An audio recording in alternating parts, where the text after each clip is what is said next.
Welcome back to Shit Creek Survivors. We believe in one thing. We all have a Shit Creek story. Every person faces moments in life where they find themselves overwhelmed, stuck, or wondering how they're even going to make it through. The difference is finding the paddles that help us navigate those difficult seasons.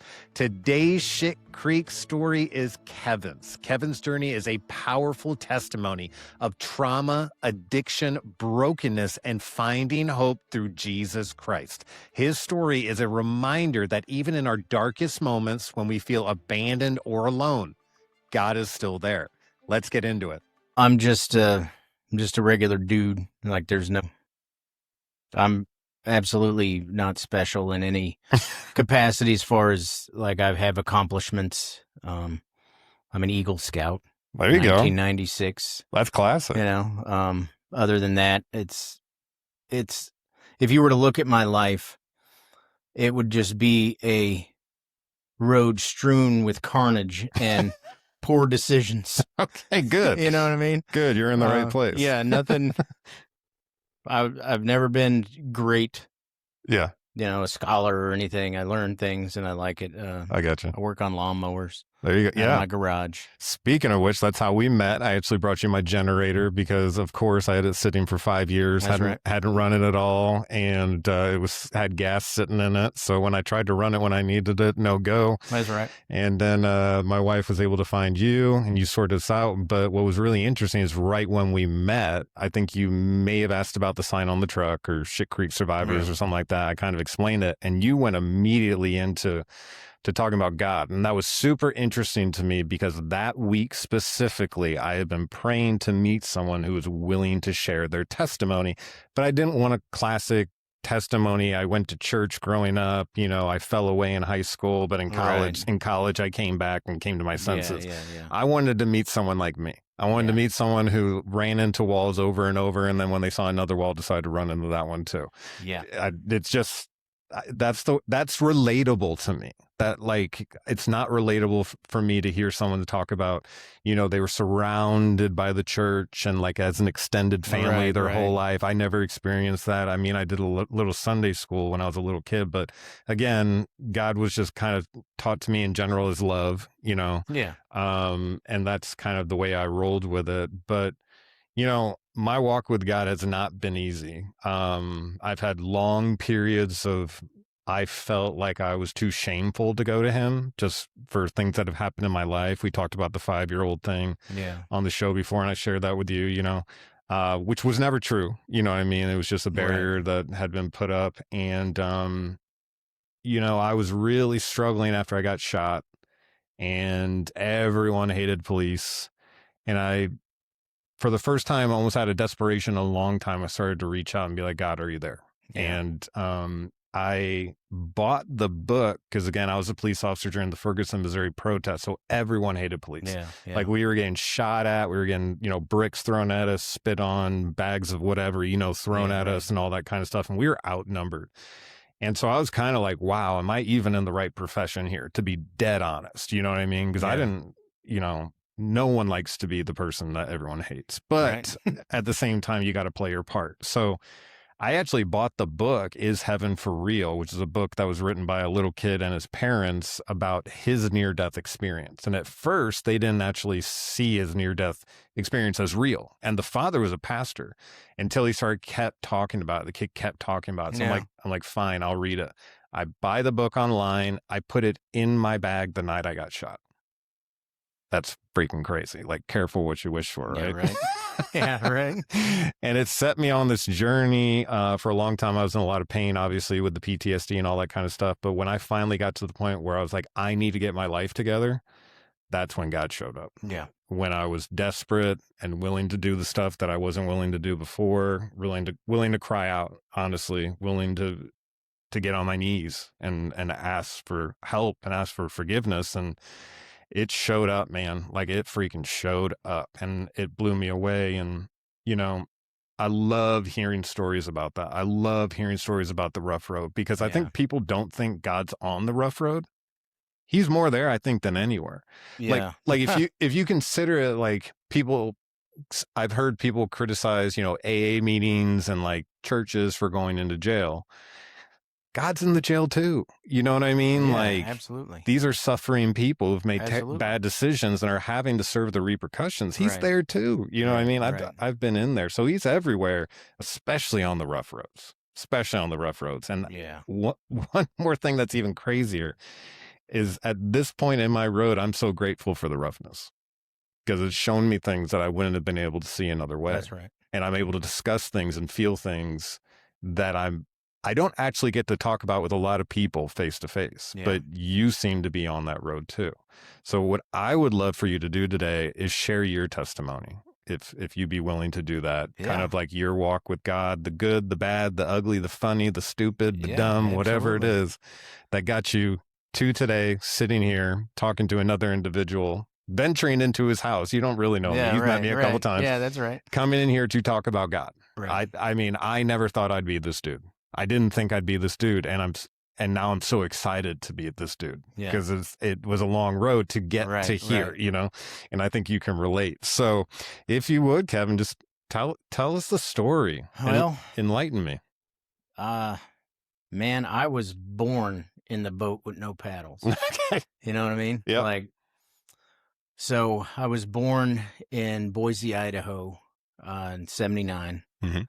1979, old school, right? Yeah. And my biological father dipped out. Like, he didn't want to have anything to do with me, right? Okay. And so it was me and my mom. She got remarried, and then had my twin sisters with him. Okay. In the meantime, he had adopted me, and I was only like maybe 2 years old, Mhm. right? Because my twin sisters are 2 years younger. And then shortly after, my mom left, Mm. right? And so you got this guy that has 3 kids, you know, doesn't know what to do. Yeah, he's in his 30s, has no clue what's going on, Wow. you know, and has Yeah. to raise him. And there was some anger issues and frustration, right? And I wasn't the greatest kid. I ain't Wow. gonna lie. I mean, I I pushed buttons. I did, you know, I'm an independent thinker, right? Yeah. But what that, But you were a kid. yeah, Yeah. I mean, yeah. But what that does to you psychologically, I don't really know like the doctory stuff about it, right? But That's all right. it did something to me, you Okay. know, and made me hateful. You know, over time, it's like a seed in the ground, right? It doesn't start out as hate, but the more it goes on and the more you see that you're abandoned and, Yeah. you know, you don't have anybody. Yeah. You know, you're on your own. Yeah. You're not really living on the street or nothing, but you're on your own mentally. Yeah. And so I had to kind of deal with that. And that was the beginning of that long road we were just talking about, like mentally, spiritually, of what I was going to have to overcome later in life. Yeah. Right. As you mature and you grow, now the concrete's starting to solidify. Now there's a rot that's setting in, Mm. you know. Didn't start out that way, but it turned into that. And so it kind of like progressed that yeah, way. it just does, because that's Yeah. what sin and the absence of God does. Yeah. It propagates a malignancy, right? It just grows and festers, and it makes you a hard person with no compassion, you know. Yeah. And I got to back up, because that wasn't true. God was with me the whole time. I didn't know it, Yeah. but I did have a big heart and a very compassionate kindness towards people, because I had seen where I came from, even as a kid. And I knew that was painful. And Yeah. so whenever I saw someone else in pain, I was always right there, like, you know, trying to Yeah. cheer them up. You know, Yeah. I'm a real funny guy, so I'd always make jokes and try to cheer them up and help them out. It's funny how that happens. Yeah. When you felt pain, you're able to see pain in others. Yeah. And you hate that feeling, so you try to attend to it, like almost like you wish you were attended to. You know what I mean? Right, You're right. almost saving yourself. Like, Well, yeah, and you don't want someone else to go through that or feel bad. And so that's how I know that God was in my heart, and at whatever capacity. Yeah. Because there's 2 ways you can deal with that. You can turn to the other side and just visit that pain on other people at any point you can. Yeah. See weakness, exploit it, you know? Yeah. And I just didn't think that was right. So I guess when I was 10 years old, we'd moved to, by then, we were in Montana, and my mom had started coming back into the picture. And when I was 10 years old, and she wanted her kids back. Okay. She had remarried, and during that time, she had joined the Navy Okay. and met her husband, right? And so she starts talking and wants her kids. And I'm the oldest, right? So she's, talking to me, and me not ever have really met my mom or remembered her. I Mhm. was very enamored by it, you know. And so I decided to come down for a year to Georgia to try it out. And I had a year to, see if I liked it and wanted to go Right. back, which on retrospect is a tough choice to put in a kid's lap. It has 100%. I had no idea, what's going on. Yeah. I didn't know what kind of person she was, and Yeah. there was no explanation of why she had left or anything like that. And I don't want this to be about this, Understood. because Yeah.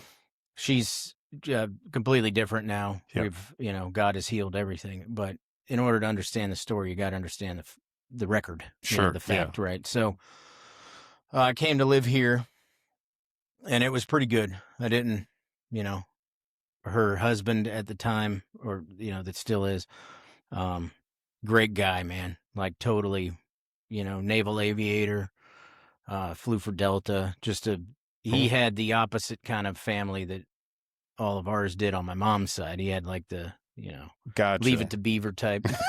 You know what I mean? He's just the regular Yeah. guy. He was really good. He did everything right. Like, that's a normal family. Yeah. So years go on, and I end up asking him to adopt me Okay. as his son. So now I've had like 3 dads. The Mhm. first one wasn't really there, but Yeah. I'd gone. And so at some point you just kind of feel like you're being schlepped around, from here to here to here. And that was tough, especially when I got into like adolescence and, the teenagery, the Yeah. really rebellion part. And so my mom had some problems that I didn't know about, obviously, but it kind of mentally issues from her childhood. Got it. And so we're going to see how, and we're going to talk about how there's a chain reaction from childhood to childhood, childhood of family, that it just keeps going down the line, Yeah. and it gets worse and worse, right? Yeah. So she had a bad childhood, made bad decisions, affected her kid, and I was in that position. Yeah. And I'm starting to make bad decisions, right? Mhm. Because I don't care. I'm Right. just angry now. I'm just angry. So I grew up, it was tumultuous, man. It was tough with my mom and my dad trying to make sense of it. There was a lot that was on me as far as I could act better. I could have just towed the line, Yeah. and Was there any of that, like, how can you tell me what to do kind of thing? Like, no, I never really threw any of that in anybody's face. mhm. I was just curious. Because that would have unleashed a rage that, Okay. I So mean, you were aware. You're like, oh yeah, like this stay is, off we don't that. talk about that, Okay. right? Even though it needs to be talked about. Okay. And eventually it was. And through this whole thing, there was an incredible amount of forgiveness, Awesome. so that the chain had been broken, That's awesome. right? But I had just gone along. I enlisted in the Marine Corps. That's a whole different story Mhm. for another time. Okay. But I enlisted in the Marine Corps and got out and began my life kind of on my own. Had no purpose at all, like zero skills. I was infantry, Okay. so I was a shooter. Yeah. Right? No skills whatsoever that would translate into civilian life. So I'm just doing these jobs, and I have this personality where I don't want to learn something, be good at it, and do it the rest of my life. Mhm. I want to do something, master it, and move on. Mhm. Right? Keep growing. I want to know how to do this. I want to know how to do this. I can't see myself doing the same thing for 30 years, man. Right. I mean, that's just, good God, that's boring. Yeah. And I can't have my mind doesn't work like that. Got It would just run me into the ground. Okay. Depression and all that. And so I'm having a hard time finding my way, falling into the crowd that accepts you, Mhm. right? And that's always the people who are broken too, Yep. right? It's never the good, the kind of people like high society types, I guess. But it's tempting. Then you're not alone. Right. And then they understand, but it's also, I brought a different aspect of life to people, right? Mhm. So, man, I'm fun to be around. And when I was drinking and man, Yeah. the fun doesn't end. I mean, it would go on and on. I mean, we had some really awesome times, but that whole time, not dealing with those seeds of rot, it's getting Mhm. worse. Now I'm feeding it alcohol. I'm feeding it drugs. Nothing terrible, like not slamming heroin or nothing like that. Although Gotcha. that was around. I was a stoner for 25 years. You know, Nice. um, just that sort of thing. And I maintained everything. You Okay. know what I mean? It never got like out of hand as far as something taking a hold of me. And then that became my life because I get Yeah. bored with stuff. Yeah. Right. Like, oh, I'm done with this. But drinking was a constant because it was I didn't have to, just like it is like the whole, like what everybody says about drinking. You don't have to face nothing when you're drinking Right. because your mind blanks out. Yeah. All you're thinking about is right now. Like I would just sit there and smoke meat, Yeah. for 13 hours. And by the time it's done, I'm too drunk to eat it. Yeah. You know what I mean? So, Yeah. had friends that would do it with me, I'm trying to stay on a timeline so that you can see the progression of how now all this time I grew up in church, Yep. like a charismatic type or evangelist type church, non-denominational. Okay. So this whole time with my mom, I was in a good church, but it was one of those forced things, and I'd had to sit through service, and I'm like half asleep. The first person I met when I came here, because right when I got off the plane in Georgia, like we went to church because it was Wednesday, Okay. and Mom had to take me to church, and the first person I met is my wife Miriam. Oh, whoa. At like 10 years old, she was there at children's church. We met, and we were just. So I got to throw that out to her. Yeah. Good job. Excuse me. So if you look and I look back and I see that there's a foundation that was laid without me having any clue about it, but there was that always Sunday and Wednesday, man. Sunday morning, Sunday night, Wednesday, we were at church and I was getting fed the word. Got it. Now it was falling on hard ground. You know what I mean? Like these seeds weren't, I thought. But having that, I always knew right and wrong, and there was always that spirit in me telling me, like, this isn't right. Not to do this. Like a guttural response. Yeah, like there, and I wasn't even close to God. I'd, rid him off. I was like, you know what? You don't care. I don't care. Mhm. We're just so far from the truth once right? Yeah. And so I had that foundation. I'm living this terrible life. I'm going into places that nobody should go into, right? With my buddies that are scoring stuff, Mhm. And everywhere I went, every place, there was the people around me were in some way convicted because I'd walk in there and instantly they would just stop and look and be like, "Are you a cop?" I'm like, "No, man. I'm just me. Right. No, I don't even like cops, Yeah. I've got a phone book full of misdemeanors, you know what I mean? Like I've been hemmed up, arrested, for disorderly conduct and all Right. this stuff. Everything hey, I'm going to tell you, everything bad that's happened to me has been when I was drunk. Okay. Yeah. Right? Like I don't make bad decisions when I'm sober. That's true. Strangely enough. That's Imagine true. that. So you don't wake up in the morning and go, "What I do?" And then yeah, and that was, man, that's part of the thing. So this would start happening. And I learned how to drink, I guess, in high school. I started drinking. I knew this girl. Now, this is crazy. All right. So I had this idea when I was a senior in high school that I would take step aerobics class Okay. because I'm the only guy in there. Mhm. And it was 50 girls, and I'm in this step aerobics class, right? Yeah. I mean, brilliant, right? This is Yeah. a brilliant plan. Yeah. And sure enough, I mean, all the girls liked me, and I got along. I mean, I did the step, and it's not easy. Right. Like I thought this was gonna be cake. Yeah. No, this sucks. I didn't Yeah. know what I signed up for. But there was this one girl who her father worked for Eastern Airlines at the time, right when Mhm. it was going under, and he Okay. was like head of the ground crew or whatever, and they were liquidating everything, and so he had pallets of those little tiny bottles of like Jack Really? Daniel, all the liquors, right? Uh-huh. She would bring me a grocery sack full of them at school, Wow. right? Because she's That's like, school. yeah. So That's school. That's yeah, funny. so I mean, so I was just drinking at school, not getting real. You can't get too hammed, because Right. Yeah. our school was like the administrators. They were tough, man. You didn't talk back to them. There was respect. Yeah. You don't be drinking, Yeah. obviously. Don't get caught. But that's yeah. So I found out quickly that drinking was my medicine, Yeah. right? And so it went on, and there was a thing that I knew it was wrong, right? Like this isn't the way it's supposed to be. Mhm.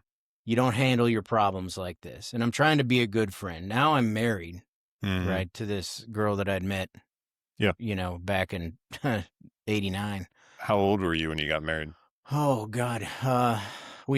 So my wife and I, just like me, I'm not normal, Uh-huh. right? And so my wife and I don't have a normal, we have never actually celebrated an anniversary Okay. because we forget.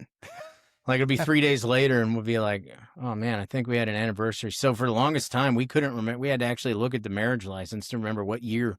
Oh, really? Yeah. I think it's 2012. Okay. So that was in the middle of my party days. Okay. I mean, I lived hard. I worked in construction. I'd gotten on with my uncle who put elevators in people's houses. Oh, cool. And my uncle was a hard worker, hard partier. Like Okay. he drank hard too. Right. He managed to keep it between the ditches for all the years, but he had problems too. Mm.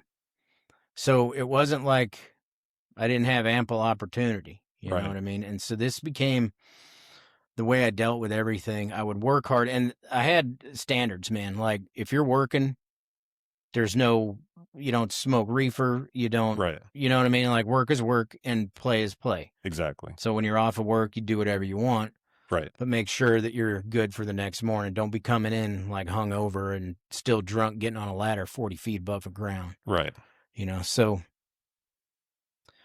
So I'm trying to maintain this normalcy. And my big thing was because I'd hang out at the tattoo shop, when I should have been home being a husband. Mm. I'd be going out, getting drunk, Okay. hanging out with all these people. And my big thing was it's better to be top of the shit heap than the bottom of the good heap. Okay. You know what I mean? I can share that sentiment. I've been there before. Yeah. Like, So if I'm going to burn I it mean, down, I'm burning it all down. yeah. But there was no, like the people I was hanging out with, they had records, they all had, and I didn't. I had a wife and a house, and, I'm not like struggling to find Yeah. that sort of thing. So I'm already socially, and this is terrible because these are good people, and it wasn't a judgment thing. It was just, it was better to be the top of the bad people than the bottom of the good people. I could see that. Because, I got no education. I got a high school diploma. Yeah. You know what I mean? I would never be looked upon as an equal to someone, in the corporate world. Right. I get what you mean. You see what I'm saying? So, Yeah. I'm hanging out with all these people. Everything we're doing is fine. There's no problems with that. But I start to have an issue with the rot that's growing inside of me. Mm-hmm. Okay. I mean, it's starting to get dark, like real dark. No longer is it just, I'm going to these parties and hanging out to have fun, but it's more of I'm going to do these and drink and because I can't stand who I'm becoming. Mm. You know what I mean? Yeah. Like it's like your battery's running down, Mm-hmm. right? Because when you're with God, your battery's charged. Yeah. You get away from God, you can go a little while. Now, I mean, it's an immediate effect on your spirit to be away from him, but you're not noticing it for a little while. Yeah. You know, it's like you can eat a big meal and go a couple days without being hungry. Right. Right. Same. So now my battery is played out. It's beat. And I'm feeling it. I'm trying to charge it with all this stuff from the world. Right. Yeah. Porn, you know, had all that going on. So it's every single thing for your senses that you could possibly do to try to live with yourself. Yeah, and stay away from the darkness. Right. And what you become, and it's not all, and look, I wasn't a good person, right? I mean, I would help people and I would, you know, but everything was for my advantage. I took advantage of people, manipulated them. No, I never stole or killed or anything like that, Right. but I didn't have a pure heart in what I was doing with people. I hear you. And so there's a hatred of yourself because of that, because you know inherently God's word, God's laws are stamped on your heart at birth. It says it in the Bible. Right. Like, you can't get my written word, then I'm going to put it on your heart. And that's why I have zero excuse for, I didn't know, right and wrong. Dude, you did. Your spirit knew. Whether you want to hear it or not. You feel it. Yeah. And so my spirit's dying. I am absolutely dying. Yeah. Inside. And so that's translating to the outside. I balloon up. I gain weight I'm 305. Yeah. You know, I'm getting fat. I'm unhealthy. Drinking, I don't know, 36 beers in a weekend. Yeah. I mean, I'm going through some serious, and, you know, all the whiskey that I could possibly put down. Yeah. Blackout drunk, right? And it's going like this. And it's exhausting, to tell you the truth, if I may say. It's like when you're in that cycle, you know what I mean? Because then you kind of wake up and you know that you need to change, or I knew I needed to change. Right. But I wasn't like ready to right then. So then I'd be like, I'll fix it next week. And then it'd be like the third week of the month. I'm like, I'll fix it next month. And then it's like the 8th week of the year. And I'm like, or 8th month of the year. And I'm like, I'll fix it. It's a perfect resolution for, you know, New Year's. Right. So I kept pushing it down the road, almost like trying to tell my brain that I'm going to fix it. So relax. Right. But I wasn't willing to do it then. Well, it's all in that space of regret. There's a window of regret when you wake up and you're not sure if you need to call someone, because when I would get drunk, I would get violent. Okay. I mean, I could be. Did it progress to that, or would Okay. No, it didn't start out like that. I mean, it kind of did. There would be bouts of it, but as the further along I went, I would get more and more insane, like just completely insane. Yeah. And that all my friends, like, they got like kind of like, man, they used to call me Incredible Kev. Could you change? Oh yeah, dude. At the blink of an eye, and totally rage out. Yeah. Hulk out. And I mean, I'm a big dude. Yeah. And when there's no inhibition, man, the strength it's frightening. And you're willing to die on a hill. That's very small. It doesn't, and I would be to that point where it didn't matter. Me too. I don't care. Yep. And it got to that point with, like, I didn't put my hands on people so much as I was just aggressive, very aggressive. And then I would be like that with my wife. Right. Yeah. Like, she would be trying to talk to me, and I mean, traumatically so. I mean, for years and years. Right. So I would consider that a form of abuse, you know? Okay. Like, I abused my wife mentally, or emotional abuse, because when I wasn't drinking, I was depressed. And I had tried everything I could do. So I went to a doctor, a head doctor. I don't know which one it is, they call it, that they prescribed me pills, right? Okay. Antidepressants and mood stabilizers. Yeah. Diagnosed me with bipolar 2, which I didn't even know was a thing, because my mom's bipolar, right? Okay.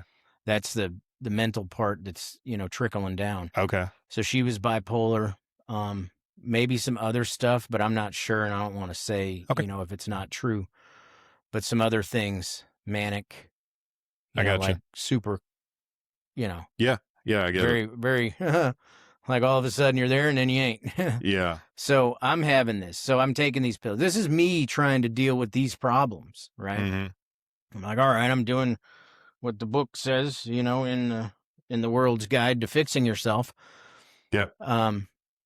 Start taking the mood stabilizers and the antidepressants, and I just disappeared.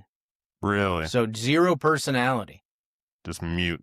completely just like autopilot, didn't care, had no emotion, which since birth, I am a very animated person, Mm-hmm. right? Like Yeah. what I'm saying, what I'm doing, animated all the way. And now I'm just this zombie robot. Yeah. And so my uncle doing elevators with him, and I'm still drinking, but I'm not drinking a ton, and I don't think I'm getting super drunk. I can't remember. Yeah. But my uncle, like one day, I think we were out of town because we do a lot on the road, and we're out of town in these seedy hotels that we'd be in, and he just slapped me. I mean, like hard, slapped me in the face. And I was like, man, what'd you do that for? He's like, ha, that's exactly it. The Kevin that I know would have beat my ass into the dirt for slapping him for no reason. Look at you, man. Where Yeah. are you? And I was like, all right. I quit taking the pills. Okay. Quit taking the pills. So then it comes back. I mean, now I'm really drinking, right? Because I haven't solved any problems. Yeah. Because the edge comes back. Right. And I Yeah. knew, like, this isn't right. This isn't the solution. So I've got a list that's years long of trying to fix myself. Mm-hmm. Right. I'm drinking. Now I'm to the point where I know I'm drinking too much Mm-hmm. and I'm doing all this stuff and I need to throttle it back. But now I can't. Mm-hmm. Right. And I'm like, all right, well, I'll only buy a 6-pack. Mm-hmm. Naturally, it's tall boys. Yeah. Yeah. Yeah. Ain't nobody drink 12 ounces, man. Get the 16 ounce. Yeah. Yeah. So they're tall boys. And once they're done with that, I'm starting to find it now. I'm like, all right, well, I'll walk across the street to the gas station, that was next to the tattoo shop, and I'm drinking more. So it's not working. Right. That's the exact thing that happened with that's such a classic. It's like, I'll just have one. Yeah. And then it's like, well I've already started with one. Yeah, what is right. 2? And then it's like, well, I've had 2. What's 4? Right. You're like, I won't drink after tonight. You know what I mean? Right, So right. it quickly, Right. for me, would fall apart.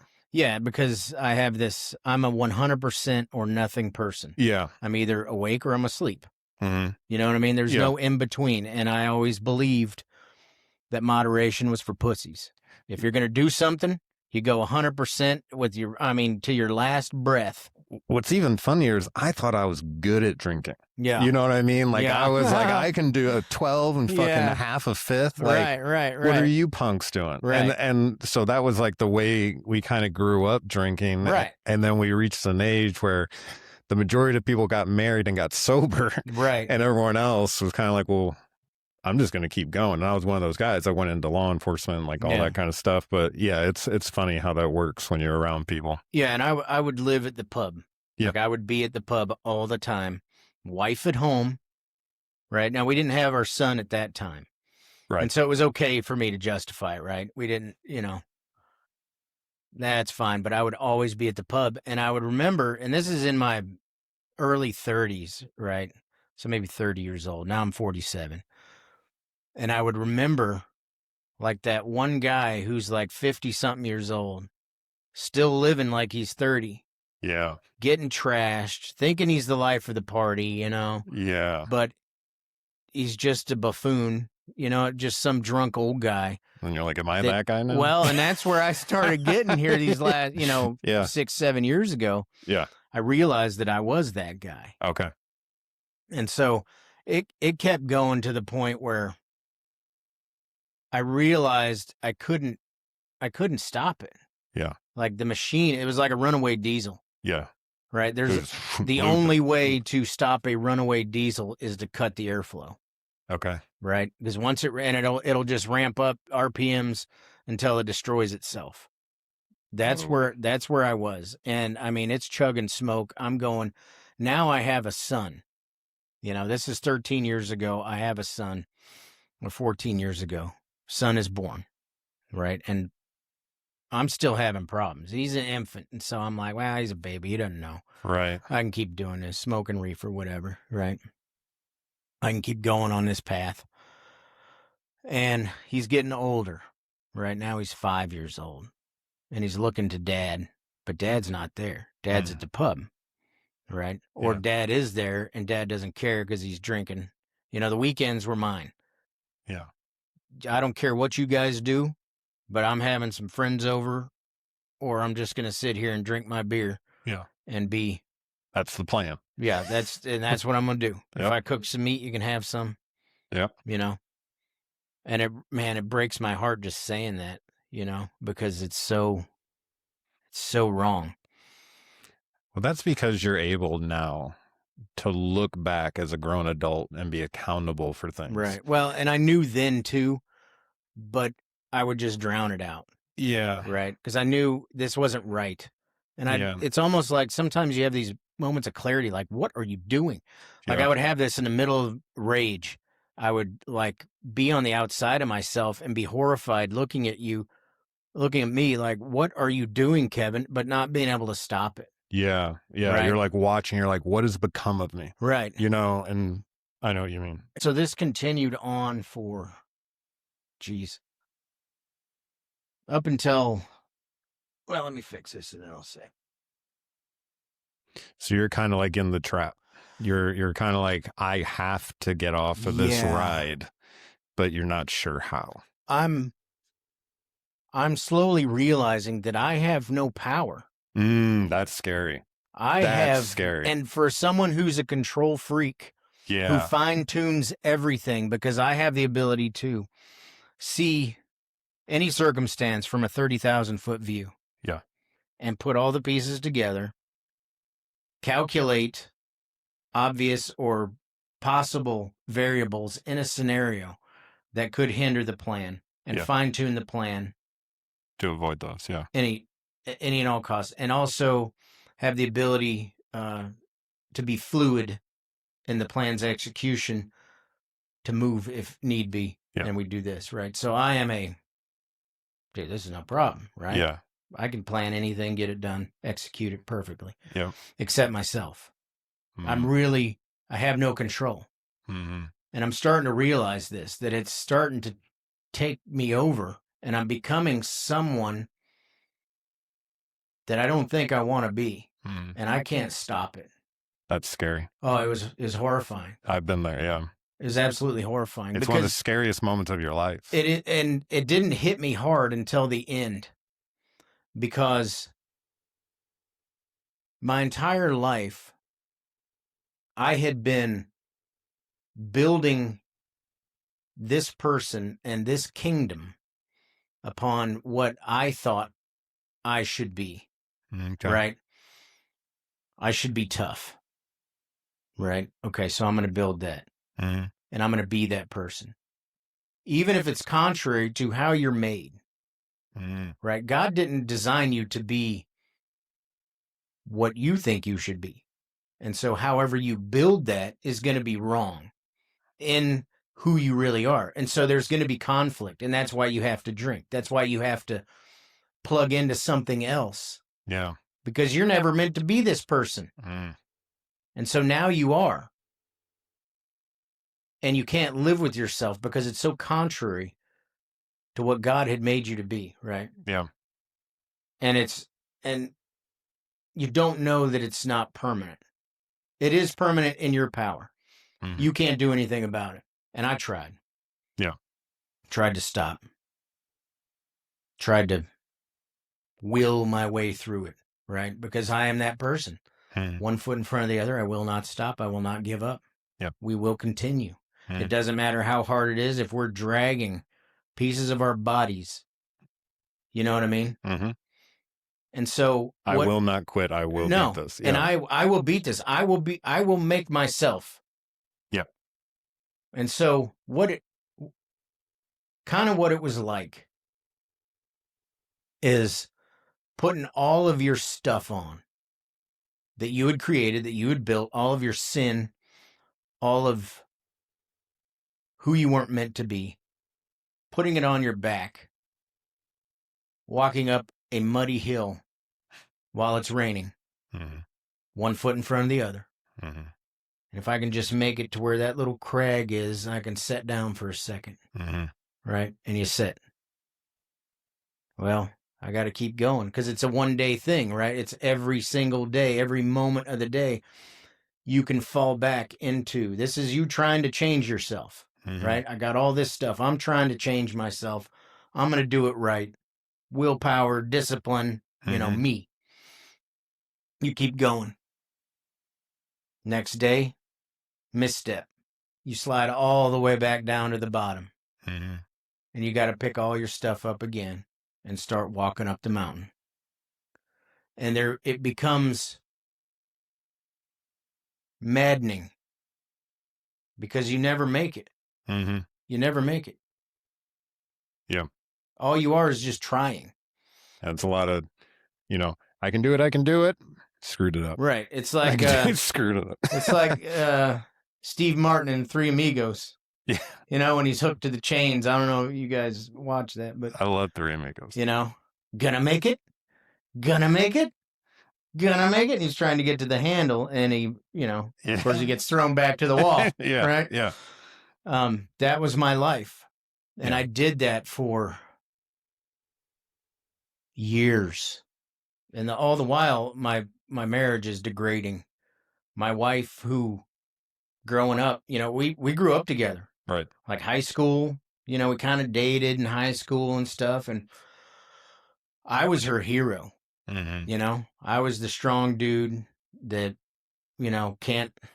doesn't fail, doesn't do anything. She married me, and it turns out that she, what she has is this terrible person that's destroying her heart. Mm. You know what I mean? Now we have a kid. Yeah. Like things are getting real bad. Mm-hmm. And so 5 years ago on March, I believe it's March 24th, 5 years ago, I came to that spot Mm-hmm. of realizing I was half a handle of vodka, and I started drinking at 9 a.m. that morning, because my uncle, he was old, and we didn't have a lot of elevators, so we would work a couple days a week, right? Mm-hmm. And so I had a lot of time that I wasn't doing anything, and he's since died, and that's how I have this business now. Okay. But I would just wake up and start drinking because kids at school, wife's working. Yeah. So I'm half a handle of vodka in, drinking all day, didn't eat nothing. Mm-hmm. And I'm feeling like this is it. I'm riding this train until it goes. You know what I mean? Like, Mm-hmm. Yeah, you reach a point you're like, fuck it, I'll burn it all down. and I can't do this anymore. So wife comes home. It's kind of hazy because I was so drunk, but we start getting in an argument, and she wants me to stop drinking. She's begging me to please stop drinking. And she's scared because she sees something in me. Mm-hmm. And she's scared. And I come to that point where I'm grabbing my revolver because I really realized at that moment, I'm out of options, man. My checklist that I started years ago to try to help myself with, go to therapy, go to this, go to that. I'm at the bottom of the page, and there ain't nothing more written. I'm done, man. This is it. I don't know what else to do. Yeah. I don't know what to do. Yeah. Out of answers. And I thought, because I went to church all them years ago, I thought that I was, had been saved. Mm-hmm. And where was God? Yeah. So I'm in the middle of getting my pistol out, Like, and I'm not one of the, I'm 100% on or off. There's no indecision here, man. This is Right. it. This is what we're doing. And just Jesus showed up. Like, I'm not kidding, man. Like, it wasn't, I called out to God and told him, like, this is what I'm doing. Hmm.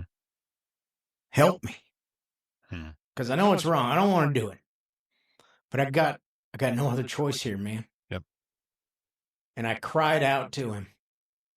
And Jesus showed up at that crossroads. I remember I was in my garage, but I was on a road that had a crossroads, and I was going to go left with the pistol. And Jesus showed up with me, grabbed my hand, and pulled me to come with me. You don't need this. That's beautiful. You don't need to do this. Come with me. And it wasn't even close, man. I dropped the gun. Yeah. And there was no, like, asking, like, are you sure, you know? Yeah. I just turned and went with him. Mm. He said, follow me.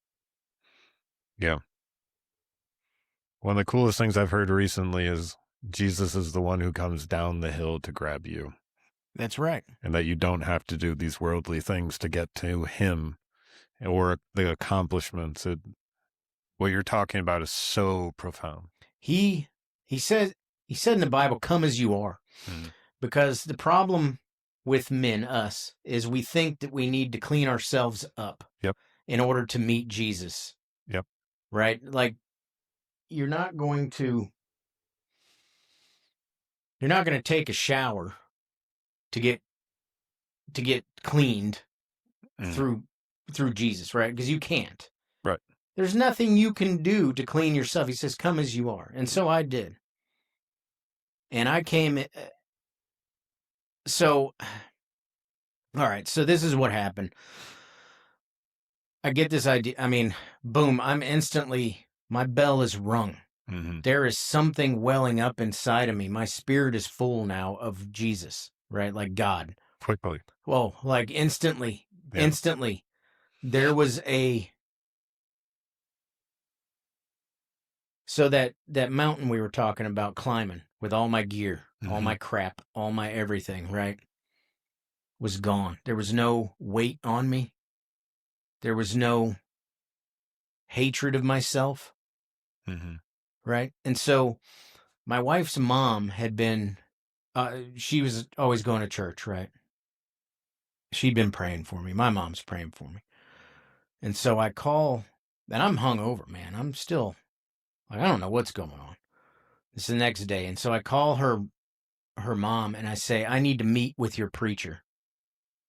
Right. And so a couple days later, I meet with him. Were you panicked in that moment? Like, I got to talk to someone about this? Yeah, only because I need to make sure that this goes forward. Okay. That this isn't just a something and I fall back into, like, there was a hunger and a need to get this done. Because it hadn't been completely done yet. Right. There was some stuff that still needed to be, and it needed to be with a mature Christian that understood what I was going through. And it's kind of the chrysalis is formed, right? Yeah. And, you know, the butterfly is going to come out. Yeah. And so I met with the preacher, and it was 2 hours of just praying. Immediately devoted my life back to God. Repented for, and there's a repentance of realizing of where I just was and that I was unable. This is the key. That I was completely unable to change myself, completely powerless to stop the machine. But the machine was stopped. The wind was calmed. The waves had died down. And it was because of Jesus. And so there's a something that true repentance, and then you see clearly the scales fell from my eyes. I could see who I really was in that sin and that rot. And then I could see how pure I had been made, right, through Jesus. Like he had instantly redeemed me. No, here's your ticket, punch it. No, man, Yeah. like instantly. And so the repentance that I had was so overwhelming because of the gratefulness that I had been like saved, but not in the saved like you see on the billboard or what you think about it. Like I had been saved. All I remember is hearing my name and then me waking up and walking out of the tomb that I was in. The death, the sin that had me. Yeah. And I didn't even know I was dead. Mm-hmm. But I That's the heard my scary name thing. You heard your and I name. woke up. And I walked out of the tomb, just like Jesus. That was the precursor, Jesus doing that, and that happening with Jesus to show that this is what's happening to every single one of us who call on his name. Yeah. And he comes down and delivers us. He calls each one of our names, and we wake up and walk out of the tomb. Jesus was the first to do it. Mm. New life. And that's every single one of us. And I'm not sure about other people because I told you before that I thought I was normal. I thought everybody was like me, right? I don't know if you have to get to that point of complete desperation, but I think you do. Because there has to be the willingness to lay yourself on the altar and say, God, I can't do it. Yeah. You know what I mean? And Yeah. sacrifice yourself and take nothing with you.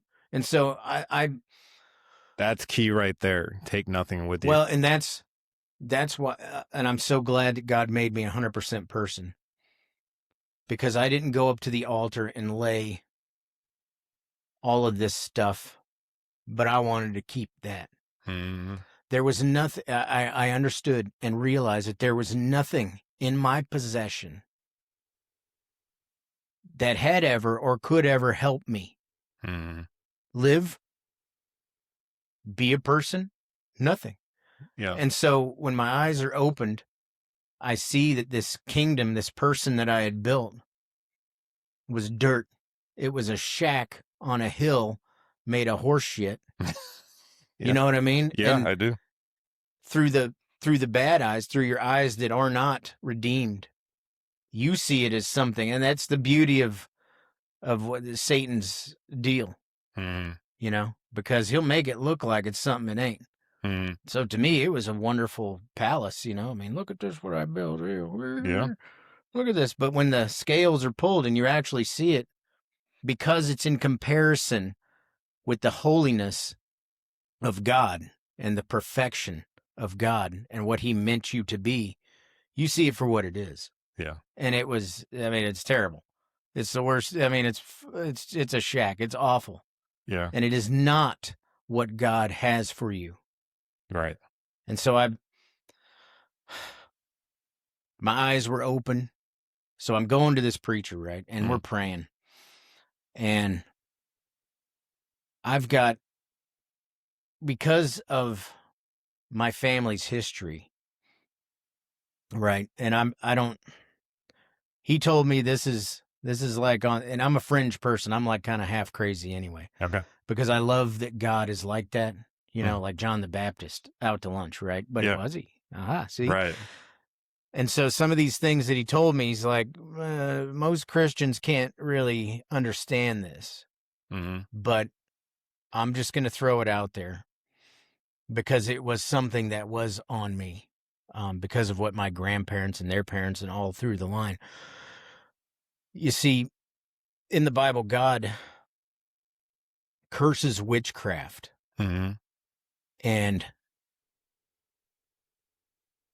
your family's family for many, many generations if you dabble in witchcraft. Okay. Right? And so there are, I'm not going to name the organizations. Okay. but they're very popular, very common Mm-hmm. organizations that, I mean, we can off camera if you want. Man. Yeah, sure. That it's kind of do-gooder, right? You think you're doing good. Yeah. And it has the idea of God in it. Mm-hmm. But it turns out it's witchcraft, right? And so all of that, we had to pray to break these curses because Really? my pastor is spirit-filled. So he is, I mean, I'm there. God is with us. I mean, in a huge way. I can hardly sit there. The power of God is just so great. And he is tearing this stuff out. Wow. He's tearing this out of me. All the hate, all the self-loathing. It's amazing when that happens. That's actually an experience when you feel it almost like coming out of you. You're like letting it go. You're almost like purging it. It's almost like you're puking it. But you're not doing anything. I know. It's really weird. Yeah, it's really weird. And I couldn't do anything to change that. So I couldn't get that out of me, right? Right. But it's coming out. And I don't care. I don't care what anybody says. You will never convince me that God does not exist. Because if he is true, and his word says that if you call out to me, I will deliver you. Mm-hmm. And he did that. Yeah. Then the rest of it's true. Yeah. He's everything or he's nothing. Right? Mm-hmm. And so there was a total transformation. I could not get enough word. Mm-hmm. I asked the preacher, who do I need to listen to? Right? And so he gave me a list of people to just start listening to, like podcasts and whatever. Michael Youssef, one of them. There was another one, I can't remember. He's like old school, but he's a like Cambridge scholar that came to God. Okay. And so he's very like literal and the Bible is very literal. Yeah. By the way, if it says to do something, do it. Yeah. Right. And so I just can't get enough, and I'm feeding my spirit. And because I am the kind of person I am 100%, and that I know 100% that I couldn't do it because I went to the end. Mm-hmm. Was about to bite a bullet, right? This is the end. I cannot do it. I'm out of options. Yep. And then God saved me, pulled me out of that, completely transformed who I am, took all of the hate, all of the sin, everything that I did. Man, I quit drinking. I don't even want it. There's That's not amazing. even a thing. So drinking was obviously the big thing, right? And so for another year, I'd still hit the reefer, right? Yeah. And one day I'm outside, and I'm down to the bottom of the bag. You know, I'm kind of debating, I don't need to get some more or whatever. Yeah. And so I'm standing outside, leaning against my truck, and I just hear Jesus like, so why are you still smoking that? Why are you smoking that? I was like, well, I have anxiety and stuff. Mm-hmm. And he was like, do you? Do you? Mm. And well, no, I don't guess I do. I haven't for about a year. Yeah. Because it's all been changed. Yeah. So immediately just set it down, never picked it up again. That's amazing. I didn't need it. So that's a moment of clarity that you were talking about. Well, it was not just the clarity with my mind, but it was my spirit not needing these one-dimensional false remedies. Yeah. Right? Like plugs to a ship. Right. Because I don't need it. I don't need to drink anymore. Right. Because God is now filling that space that we were talking about that I'm trying to fill up, charge my battery, right? Yep. My battery's charged. Why would I don't need this. Right. If you don't need it, why you have it around? I think people get caught in the idea of just like the habit at that point. You know what I mean? They're like, well, what am I supposed to do? Right. Like at this time of day, this is what I do. So you got to change a lot of stuff. But it wasn't when you let God change you, you'll just see things just fall away. You don't have to, but you have to be 100% willing and open your hands. So you remember the commercial back in the day, the Nestea Plunge? Maybe. Which one was that? Where it's just a dude or a woman standing at the edge of the pool with their hand out and they just fall backwards into the pool. It's Sure. called the Nestea plunge, right? Okay. And it was about, I guess, sweet tea or something. Yeah. I've always thought about that as that is what I do every day with God. Yeah. Is I just fall back, hands open, completely naked.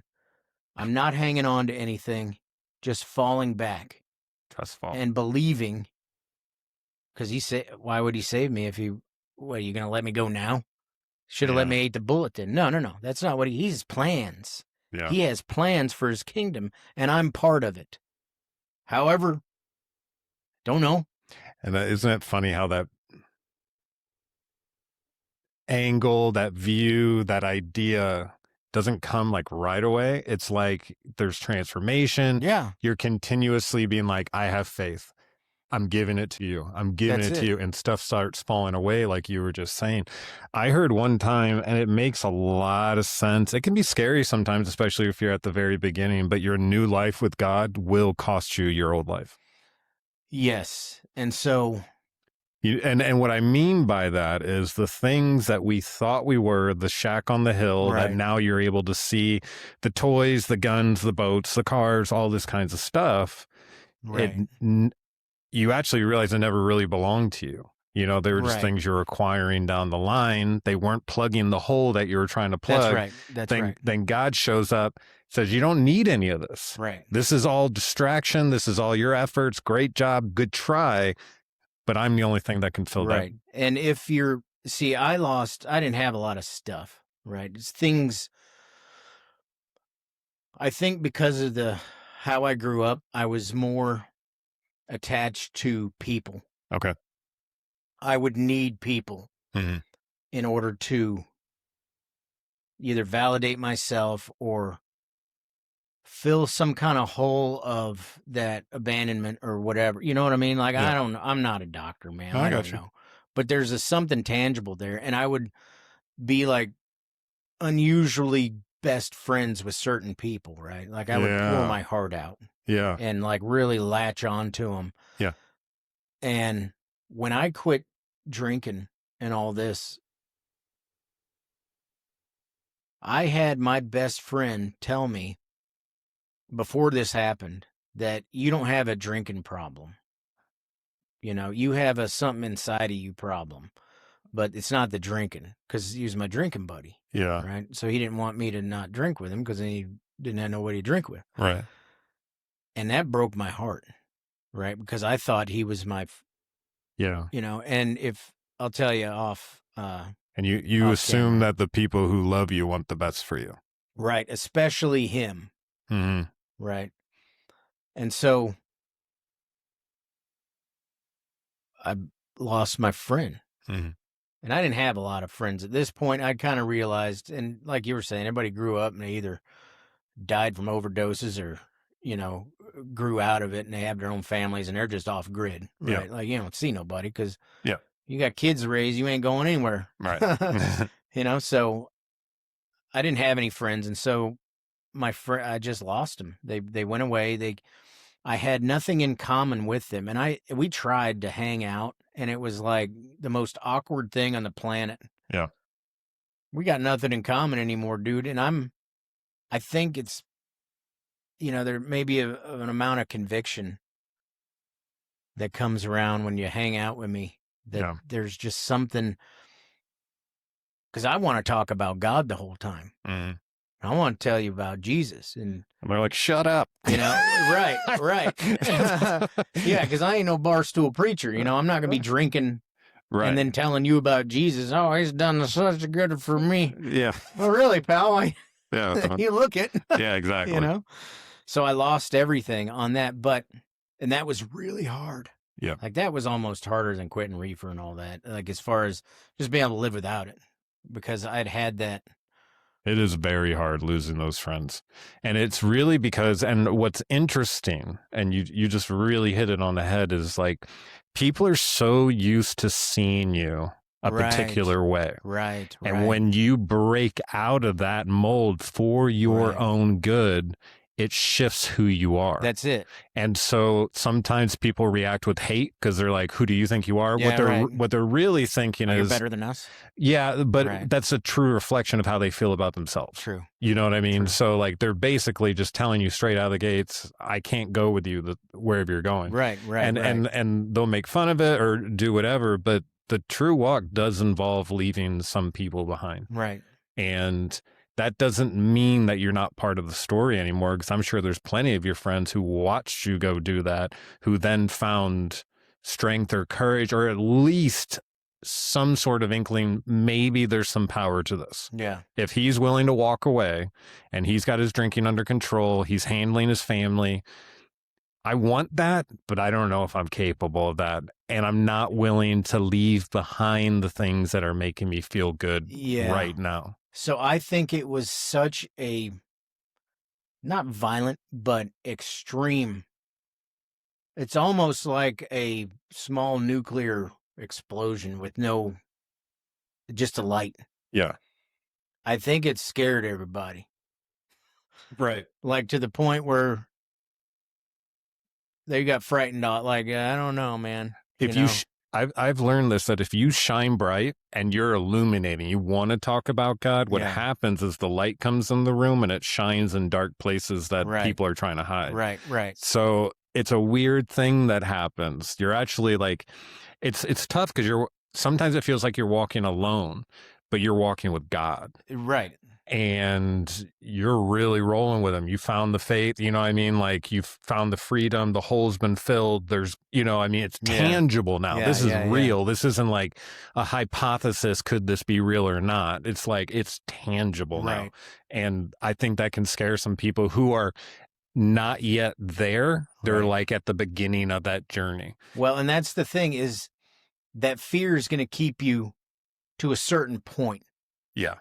Until you're so desperate that it doesn't matter. You're going to run out in the gunfire. Yeah. You know what I mean? You're going to, who cares about the fear? I need something. I need it.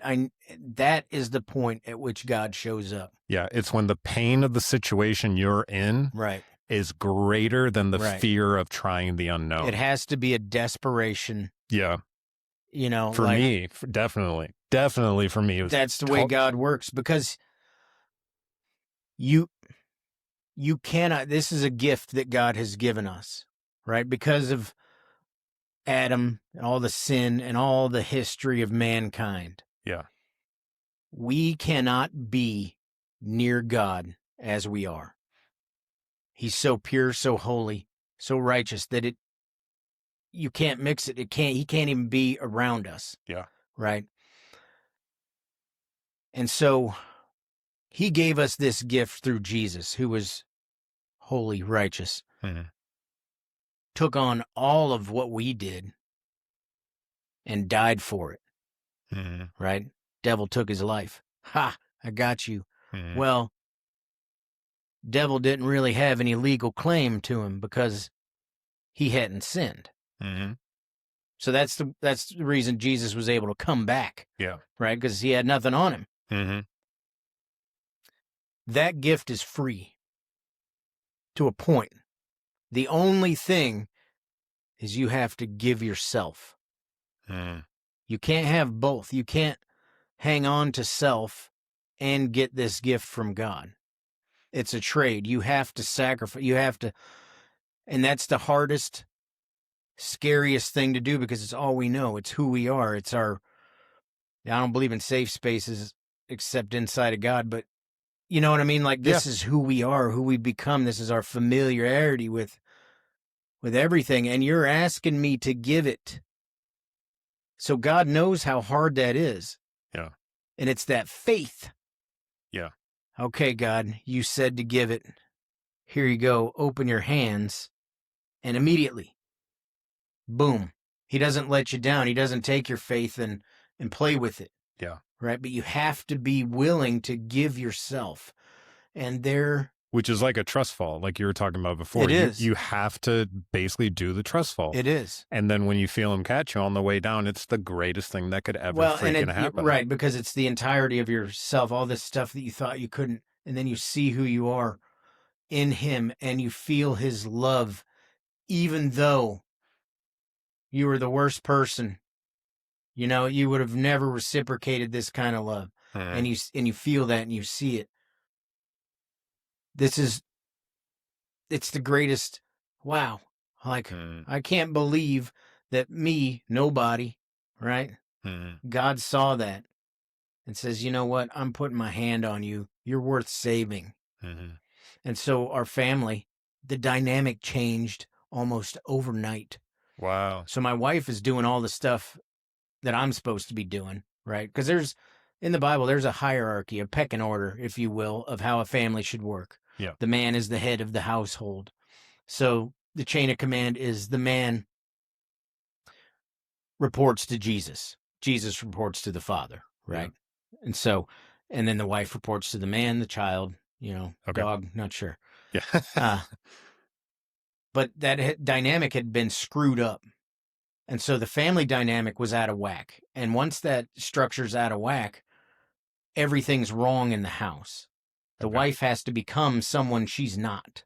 Never was built to be the head of the house. So she's not supposed to. 180-degree turn, man. I mean, the entirety. I was like, and I talked to the preacher. I said, all right, I need to be the man of the house now. What do I do? You know what I mean? Like, yeah. And it's not like a submissive type thing.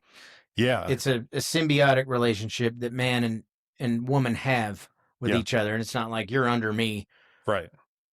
When God made Eve for Adam, he made him a helper. That is, Eve is a helper. My wife is my helper. Yeah. Right? So once that dynamic had straightened out and everything had gone, the current could flow. We devoted the house and everything we own to God Almighty. Awesome. The one true God. Devoted God, if you want it for your purpose, you take it. I don't care. And I had never understood what faith is. And I'm sure it's going to get tested now that I'm talking about this, because it's been a week and a half of my faith being tested, just coming up to this point. Wow. Of where we're talking to each other. There is nothing. I don't care, because I've been on that side of trying to do it myself. I don't care. God will take care of me no matter what it looks like in front of me. God is there with me. He's already 1,000 of my choices down the road had planted whatever he wants there. Yeah. As a blessing, this is his plan. So you do with me what you want. I don't care. I have nothing that I can give you that is worth what you've given me. There's such a freedom to when you've actually absorbed that all the way.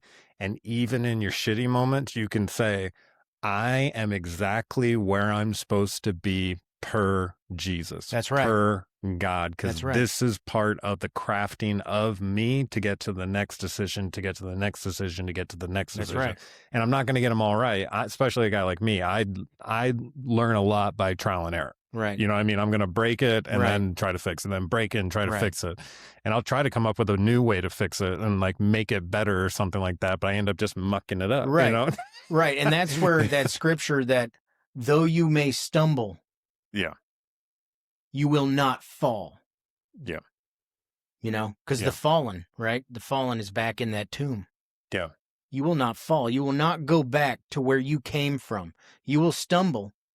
And you'll muck it up, make the bad decisions, do it often. Yeah. But he will not allow us to go back to where we came from. He's got us. Yeah, it's beautiful. And I'm never gonna stop talking about it. And there's so much depth to him. Did you ever think you'd be speaking with such gratitude? Because I hear myself sometimes talking about like, I'm grateful for everything. I'm grateful for everything that was taken. I'm grateful for being shot and all this kind of stuff. Yeah. And sometimes I'm like, whoa, dude, like I used to be like the biggest like victim. Honestly, I was for a long period of time. I was like, the world sucks. Yeah, look what everyone it's done to sucks. Me. Yeah, like that sort of look stuff. At me. I believed it. You know what I mean? Like I believed it 100%. Well, and that's part of the curse. Yeah. right? Because I came to realize that there are only two gods in this world. There is the one true God, God of Abraham and Isaac, and self. Yeah. Everything that we do outside of God is for ourselves. Yeah. Right? So all these other religions, what does it do? Makes you feel good, doesn't it? Yeah. So everything is for feeling and Yeah. emotional happiness, or you go through these rituals that make you feel like you're doing, but it's not your spirit, right? It's up here. It's this carnal mind. Yeah. People will be like, well, your God was alcohol. No, my God was myself using alcohol as an idol. Yeah. A false idol. Well right? said. Yeah. To do whatever I could, do the stuff that I couldn't do. That God is the only placeholder of your spirit. He is the only one that fits. He's the only one that has a key to that lock. Yeah. Right.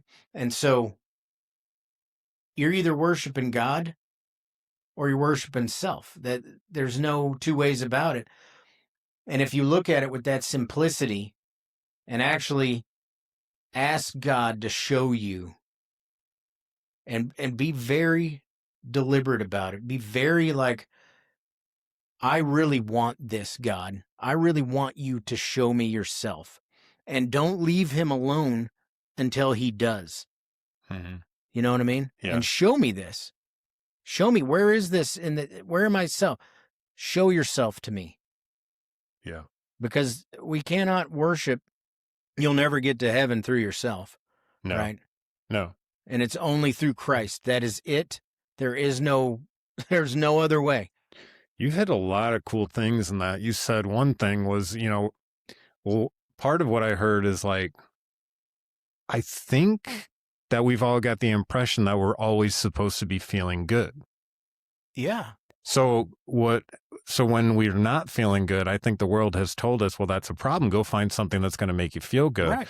While God teaches through suffering. That's right. And so it's like we've been cutting the lessons out of the suffering and replacing it with things of the world like alcohol, Right. drugs, Right. sex, pornography, whatever it is, for good feelings. Yeah, and I think I think some people are so disillusioned by it now that if they're not feeling good, that they think that something's wrong. Right.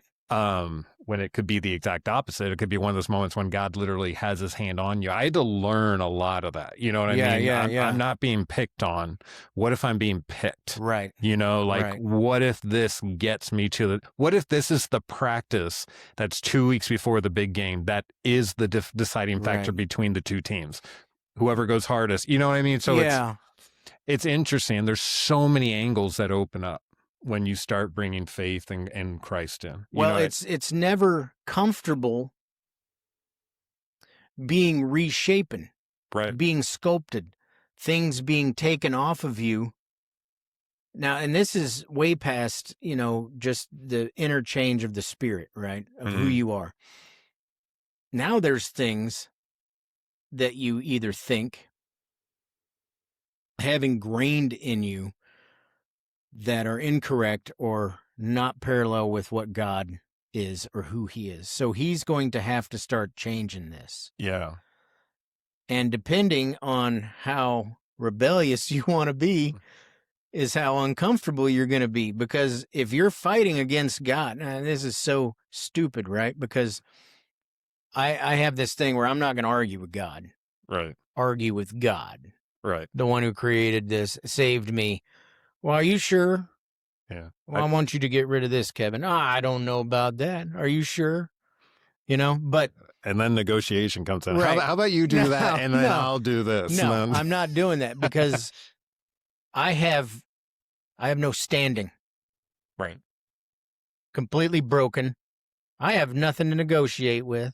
I have nothing to say back and wonder, and all of my wisdom at the end of my sheet of paper with a bullet, and say, all right, well, maybe, no, that's not right. We're not going to do it that way. We're going to do it this way. Mm-hmm. I have no standing with him to even come close to arguing. Obedience is the key to a relationship with God, a long-term, growing relationship. It's that obedience. So I got to share this, and I don't know where this came from. This was like at the beginning of the year. I like my PlayStation. I play some PlayStation. Okay. Right? Play Hell Let Loose. Okay. It's a great World War II war simulator, right? Okay, so I'm sitting there, and we have this dog I was telling you about, it's Doberman, right? Mhm. And I'll have him laying next to me, and he'll be on place, right? Sometimes on this game, I get a little rowdy, and I'm yelling at it some, you know what I mean? Yeah. And scares the dog, and he will break place. Yeah. And then I will, why? So I'm yelling at the dog too. I'm like, why do you always get up? And I had this boom hit me in the spirit. Fear will cause believers to disobey, thinking that it's justified because of the situation they're in, and therefore will leave the will of God and be on their own outside of God's protection. Because of fear. Same thing the dog did. The dog knew that he needs to stay there. Yeah. Command was given, told. I start yelling. Fear breaks the obedience. Right? Yeah. But it's not a disobedience of like you willingly knew, like dad told you to be home at 9. Right. And you're you're like, rolling I'll in get at home noon, at 10. Yeah. rolling in at midnight. Yeah. You know what I'm saying? Like, Yeah. you knew, dude. Yeah. You knew 100%. Not like that. This is what screws us up as Christians. We feel justified in fear to disobey. It's okay because you were afraid. Oh, God will understand. I was afraid. No. That's pretty. Obedience is the key. Yeah. The faith comes in the midst of the fear. You stand and obey whatever God has told you. Yeah.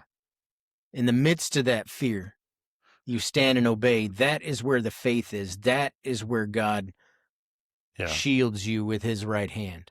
And it does feel like, I don't know what the hell you're doing, God. I mean, in your mind, it's going to come across there.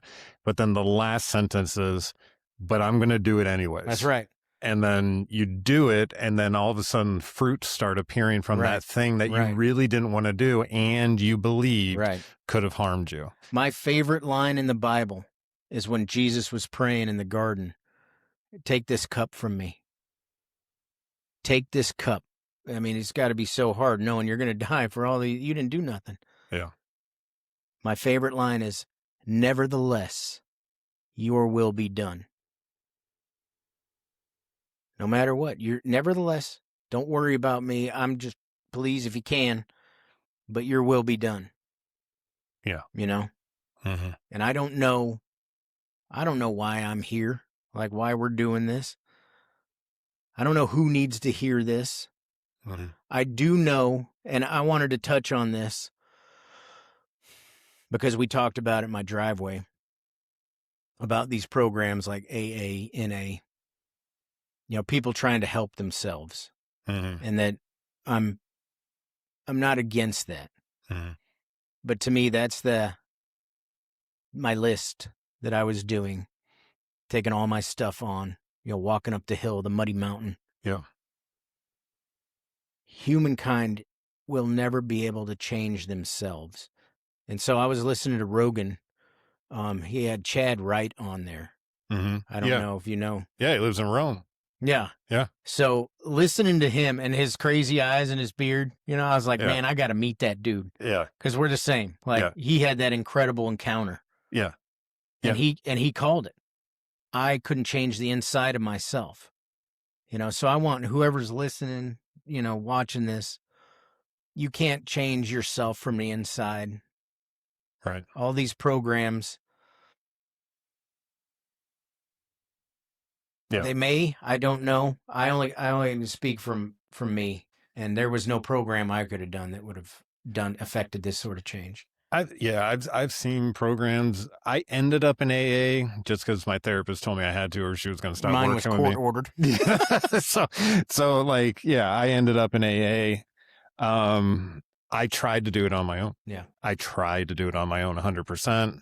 A lot of times they call that white knuckling it. Like, I'm just here for the sobriety and not any of this other BS, especially when that's like they start talking about a higher power. Yeah. And at first I was like, there is no higher power. Right. And I would go face to face, toe to toe with guys willing to scrap about it. Right. And then they looked at me one day and they go, fine, that chair sitting next to you is your higher power. And I'm like, why is that, old man? He's like, because that chair's making better decisions than you are right now. I'm like, slap. Damn. All right. So yeah, all right. but then when the rubber hit the road, it wasn't about AA. It was that night where I was in total just desperation, on fire with pain. It felt like at the precipice of like, I was at that moment of like, I couldn't imagine drinking anymore because it was going to kill me, but I also couldn't imagine not drinking, you know, because you got nothing else. Right. And I thought life was going to be boring forever. But the one thing I had to make sure is I didn't kill myself drinking after being shot in the head, because I didn't want to cross over the next time and be like, sorry about that. You know what I mean? Like, you gave me this borrowed time and I did that, you know? So anyways, it wasn't that easy, but I hit the ground one night and I had a huge void inside of me. I didn't know it either. And that's the problem, is like when you're going through it, you know there's something there, right? But you assume everyone else has it, right? And that they're dealing with it just the same. Right. And I'm strong. And then you look around and you go, I'm stronger than these people. That's unfortunately the way I was. You know, I mean, I'm like, I can outwill any of these people, you know. And I just got to a point where my will wasn't going to do it. That's right. I was dying. It felt like I was going to freaking blow up. And then I did what I was told. And I was just like, fine. You know what I mean? If it's my last thing. Yeah. Like if you literally think you're about to die, I love the quote of, when the pain of the situation that you're in exceeds the fear of the unknown, that's when you move. That's that's where I was. I was like, God, if you're there, I need you to, and like angry. Yeah. Right. And I wrestled with God for like a couple hours and he showed up and things changed quickly. And I don't know what happened, but I just wanted more of it. Yeah. I didn't want to like jinx it. I didn't want to put it under a microphone or a microscope or anything like that. I just didn't want it to stop. Right. So I found myself desperate enough to take a lot of action on things I wasn't willing to do before. And I was so desperate to get out of where I was finally. You know what I mean? It wasn't... Because we could make weird excuses for staying in things that hurt us. I went into the jail here and I interviewed some guys, and I heard one of the most profound things I've ever heard. And he said, when I was running and gunning, selling meth, doing dope, you know, making enough money to party that night, but he goes, I thought that was comfortable. Yeah. He goes, I truly thought that was what comfort was. So I had to do the other stuff to get that comfort. And he goes, now I realize it was just a trap. Right. It was just a cycle that I kept going, running around. And I'm surrounded, he also acknowledged, by unhealthy people who are also doing the same thing. Exactly. And so I'm seeing them do it, which gives me the impression that this is the way that this works, you know, and why wouldn't I do it? Yeah. And, you know, they find themselves in situations where they thought they were comfortable and all of a sudden now they feel trapped. Right. That's what alcohol did to me. And that's what it is. Yeah. The trap. It like closed on me. And 1 second I thought I could will it and be like, I can beat this at any time. Yeah. Middle finger to anybody. Right. To a point of like, oh, that's scary. Yeah. When you've run out of you. That's exactly it. And that's where I'm not going to live like that. Yeah. And so I'm just going to check out. And it broke my heart, because as I'm doing it, I see my son growing up, no father, kind of same, that abandoned, you know what I mean? That same trail. Yeah. Where this family curse continues. Yeah. You know what I mean? Yeah. And now I have to see that and make this decision, and I did it anyway. Like in my head, I was ready to go. I don't care. Yeah. That's how selfish, right? That's how selfish I had become, is that I would kill myself, even though it would destroy my son, my wife, his life. And then obviously God would have to come in and change him. but all of the pain and misery and suffering that he would have to go through because of that, because of me, because I couldn't live with myself. That, oh man, dude, that hit. I mean, that was a kick in the left ball. Yeah, badly. That's a scary realization. Because my wife and I had this idea that we are not going to raise our child the way we were raised. She had a rough childhood as well. We are not going to do that. With broken families, divorce destroys people.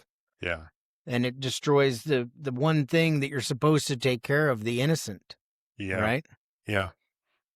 Baby doesn't know any different. Mm-mm. Right? And now, hey, where's mom and dad? They don't like each other anymore. So now, no. And so. And then it collapses back on them. Well, what about me? Right. Self again. Why am I, the kid? You're like, why am I able to be set aside? Why am I a choice? Right. Right. And then that becomes a point for that kid that the malignancy starts to come in. And then it becomes self. Yeah. What about me? What about me? Yeah. What about me? And then later on in the years, it becomes what they covet, right? It's all about me, and they protect because nobody else is protecting me. Yeah. I got to protect myself. And then it becomes who your God, you're worshiping. Yeah. Right. Because you're running alone. That's it. You figure out that you can only trust yourself. That's like you get all the way down to that man. That's point, how I was. And you're isolated. I had no trust for anyone else, even my wife, man, who has never, ever done anything to me. I did not trust her. I thought at any turn she would leave me. She would, and I would test her by being so mean and bad to her. You know what I mean? To see if she would leave. You're describing the trap. You're literally like, it's when you're little and you get the impression that you're not wanted or anything like that, you will spend almost the rest of your life looking for confirmation bias. That's right. But the lens you're looking at it through is already tainted. Right. So you're only able to see the stuff that's like confirming that you're not as valuable as other people. Right. And it like you said, it rots and and we're only dealing with it in our own mind as we grow. Right. So, so you started at what age? It was about 5, 7 years old? Yeah, I can remember back to when I was 3 years old. Yeah, you said even earlier. So a real bad situation. And you were aware of it. You know what I mean? And I knew at that moment that I was on my own, watching them fight. It freezes you. Oh, It freezes you. Right then, I was done. Yeah, I was done. I knew that. And then for the rest of your life, you keep seeing these things, and you get it. It hurts. Yeah. It hurts to see all that your whole life. Right. And then you don't think there's any freedom. And then the lie that you're worthless. Yeah. Because of something you had no control over. Right. I have zero value because nobody I loved had thought I was valuable. And so you take that on, that's your price tag. You're on clearance, buddy. Yeah. You know what I mean? Who would want me? I have no value. Right. And so even married with my wife, I have no value.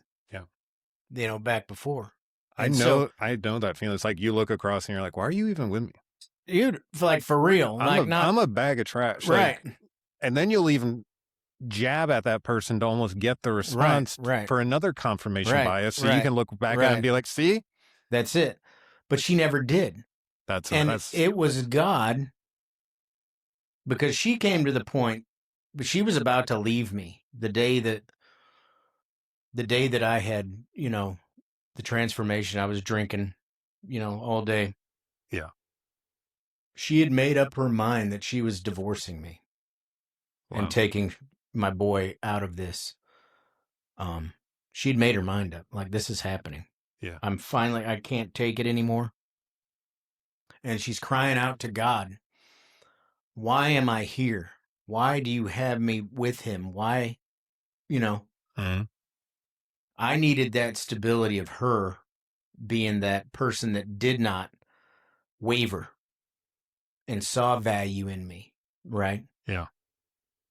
So that I could see that there is someone And God saw in her, like in me, the kind of man I would become once all of this was cleared out and I was one with God. Mm-hmm. I am the perfect husband for her. I'm the perfect man for her. Mm-hmm. Not for every other woman, just her. Yeah. You know what I mean? Yeah. Because she didn't have a dad. And so she grows up with that. I didn't have a mom for a long time, right? In those development years.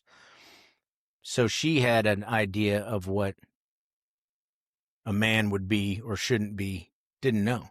Right. Had that same valueless of her, right? Yeah. As a so when you start like really following the water and where all the little cracks and crevices, it's where God is, and he's everywhere, and you see that from the very beginning this whole thing was orchestrated just for us.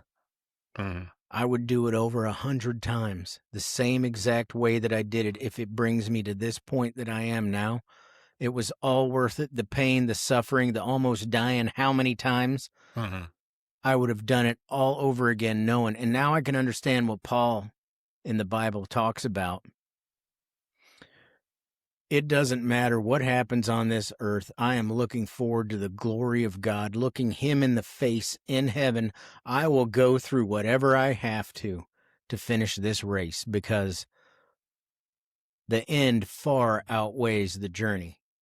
You know what I mean? Like, I would do it all over again, 100%. Amen. To get to here, to where I am. No question of it. It's funny when you get farther down the creek and you look back, the events that took place start making sense. Right. And you see how they connect, like how something so bizarre and bad can actually connect back to God. The best thing that ever happened to me on that creek was actually having no paddles and letting the current take me. Everybody talks about the boat and the paddles, but nobody remembers there's a current. That's true. And that current takes you where you need to be. I like that. And that is in the arms of Jesus Christ. I love it. Thank you so much for coming on and sharing your story. It's amazing. I know it's going to affect some people. It's already, affected me. You had me crying there for a second. Jeez. Man, me too. You know what I mean? I know. Come on. We're supposed to be tough. No, when Jesus shows up, man, nobody. I know. You know? It's crazy. What do they say? We actually did it today, and I didn't think I'd be that guy, but it's like where two meet to speak about God, he is there. Something like that. Yeah. And what a privilege we have to even have this conversation, to be able to come together and talk about God. It's insane. And we get to help people now with our screwed up stories. And this is where we're supposed to be. This is what we're supposed to do. Is he told us to go out and make disciples, spread the word. Yeah. And man, what bothers me is there's times where I'll talk to people and I'll look back and I'll be like, man, I should have asked to pray with them. You know what I mean? Like, do you need prayer? Everybody needs prayer. Yeah. You know? And so I don't care, man. I used to be all weird about like talking about Jesus, like, back before he did what he did, and I was a Christian. Yeah. I was a Christian, thought I was going to heaven. Yeah. A drunkard will not see the kingdom of God. Right. That's what it says. So no, I wasn't. But, and I'd be, are you a Christian? Well, yeah, I believe in Jesus and whatnot. Yeah. But now I can't shut up about it. Yeah. And I don't care, because I know where I came from, and I know that you probably need to be there too. Yeah. It's like the kid who doesn't want to get in the water because he's scared of the water, right, and then gets thrown off the dock and then thinks water's the best thing in the entire world, and wants everyone to go swimming. Right. You know what I mean? Right. Like, it's like, come one in. second you're so scared that you don't believe you can float. You believe you'll go to the bottom like a stone, all these kinds of stuff, and you find yourself bobbing like a cork, and you're like, really? So what has this conversation really shown us is that you cannot trust whatever you think. That's exactly what I pray about. I found out that I'm my biggest problem. That's it. I ask for protection from myself. And it's because I know if my life and my will is put in my hands, right, I will run rampant. So you just every day, man. And it's a daily thing. Oh, yeah. We have to sacrifice ourselves to break ourselves on the cornerstone of Christ every day. You have to make a choice every day not to worship self. Yeah. To keep your eyes on God at every turn. Yeah. Because as soon as you, man, it's the whole sheep thing, that we are like sheep, is so relevant. Yeah. Because as soon as, we're wandering over here. I don't even know why I'm wandering over here, but I'm wandering over here.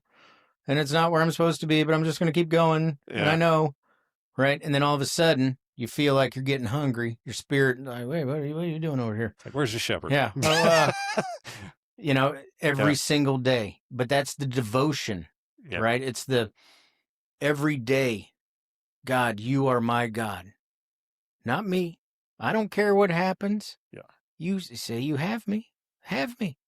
And as that process happened, I started realizing, I'm going to say it this way, but I'm not like mean to myself. I realize how stupid I am or ignorant I am. Right. And how much there is that I have no idea about compared to the little freaking pill of knowledge that I might have. Right. And half of it might even not be true. Right. You know? How do you know? How do you know? So it's like, man, and the world starts opening up. It's an ongoing process because you can wake up the next day and be having a bad day, and you got to kind of like set yourself in place, open that window back up. Because I was living in hate for a long time, and I think you can relate. If you're living in hate, that's all you see in the world, Right. Because it's almost like confirmation bias. Like the world sucks, and then you go out in traffic, someone cuts you off, and you're like, you're an idiot. You're an idiot. Yep. You start getting angry. Why are these people here? Why do I have to live with these people? Exactly. And you're just tearing them down when these are, and like, it's just so crazy. And I don't want to go too far, but the layers that keep opening up, because then you're like, well, F that person. Right. And then you kind of get an idea of like, well, didn't God make that person too? Right. Yeah. You know what I mean? You're like, oh. What makes you different from them? Yeah. And why am I allowed to chastise them? Right. When I hated the idea of anyone chastising me. Right. So it's like you hit these creeks and you're like, because that is, you're seeing that it's contrary to how God has made you. Yeah. Right? Because does it really matter? No. So what are you doing? You're feeding self in that moment because you are now angry. Yeah. You have been slighted and offended. Yeah. Right? So now it's about eyes are off of God and right on to self again. And you're justified because, well, the rules say you're not supposed to do that. That is true. Right? And you're like, who's getting it? That's right. That's right. It's like, I'm justified. Yep. I'm checking all the boxes. Who's getting it? Except for self. Except for it's self. not about self. Right. It's not about you. Okay, so they cut you off. And? I'm sorry. I struggle with the same thing. Yeah. Brother. I heard the saying the other day, no one cares. Nobody. And I'm like, that's so true. Only you care. I'm the one carrying it. So that's the whole thing. I love the people that are like, oh, I'm offended. I don't care. Offense only bothers you. Right. Like, I don't care if you're offended. You're in your feelings. Why would I care? Yeah. You're the one that has the problem. It doesn't affect me at all. Yeah. Yeah. And so we can't, that's all emotional. That's self. That's dying to self. That's like putting you on a pedestal saying that, well, I matter to me. Yeah. I don't matter to me because I have really done a great job. Like, why would I matter? Yeah. It doesn't matter. Okay. Now there's annoying stuff like gum in a parking lot. You step in gum, dude. Yeah. Like, what kind of person does that? Yeah. You know what I mean? Yeah. They're freaking, cut you off, whatever. You know what I'm saying? Like, all the stuff that bothers us, we have to live beyond that and not let it, because all it's going to do is just take our eyes off of what we're supposed to be in that zone with God where nothing matters. Because there is a point when you're inside of God that nothing matters. Everything going on outside, it doesn't matter because you're sitting with the creator of the universe who knows your name, who has purpose for you. Like, what is there outside of that, man, really? The only thing that can derail you from that is the fear that it's not true. It is like a trust fall, Right. but you will be caught. Yeah. I didn't even realize that I was being caught sometimes, just like you growing up, being able to survive some stuff. Yeah. You know, you didn't get through it without some help. No, there's no question. And when you look back and you see that he had you by the hand the entire time. Yeah. You were never abandoned. Yeah. Never. From the point where you were conceived in the womb, you were never abandoned. God and every single person has this choice. But this is the point of choice. The Bible says he will give you the desires of your heart. And that doesn't mean good things. Right. It means whatever you desire, God will give it to you because it's your choice. And everything that happens in your life is designed to get you to the point where you see God. You will be open with a spirit to see God.